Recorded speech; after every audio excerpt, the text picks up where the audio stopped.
rêvez de faire un voyage, de refaire votre cuisine, de changer de voiture ou de canapé. Pour cela, vous souhaitez vous tourner vers un prêt à la consommation car vous ne possédez pas la somme pour ce projet d'une valeur de plusieurs milliers d'euros. Vous savez que votre pouvoir d'achat est limité car vous ne pouvez dépasser un taux d'emprunt de 33% sur le total de vos revenus. Comment connaître son taux d'endettement avant d'emprunter ? Pour connaître votre taux d'endettement, vous devez faire une opération simple.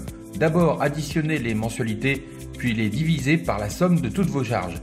Le montant que vous obtenez doit être multiplié par 100, ce qui vous permet de connaître votre pourcentage d'endettement. Exemple avec 2 salaires, 1350 € plus 1520 € égale 2870 €. Vous avez un crédit à payer de 350 € par mois. Votre taux d'endettement est de 350 divisé par 2870 égale 0,12 multiplié par 100 égale 12%. Quel crédit pour emprunter ? Le crédit à la conso peut être accordé, obtenu sans justificatif particulier. Les conditions du prêt sont définies au moment de la conclusion du contrat. Comme pour tous les crédits, le crédit à la conso est plafonné à 75 000 € et peut s'étendre de 4 à 84 mois. Je vous propose de voir les différentes possibilités qui s'offrent à vous. Tout d'abord, le canal classique.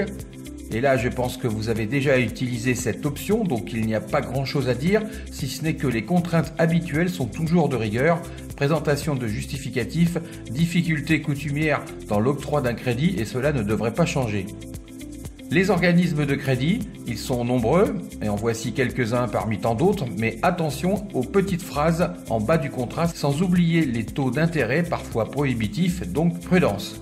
Enfin, l'alternative aux banques, les prêts participatifs ou prêts entre particuliers qui vous donneront une plus grande souplesse sur l'obtention d'un crédit, tant sur le plan des justificatifs à fournir qu'au niveau des taux d'intérêt et la durée que vous pourrez négocier avec votre futur prêteur.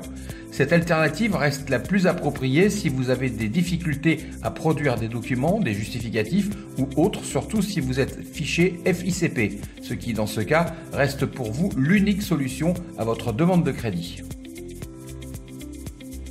Pour faire une demande vers l'un de ces prestataires de crédit, vous pouvez cliquer ici, sinon vous trouverez tous les liens de demande de crédit en dessous de cette vidéo. Si vous avez aimé cette vidéo, merci de cliquer sur j'aime. Enfin, si vous désirez être informé des nouvelles possibilités de crédit ainsi que des prochaines offres du marché, n'hésitez pas à vous abonner en cliquant sur le bouton rouge. À très vite.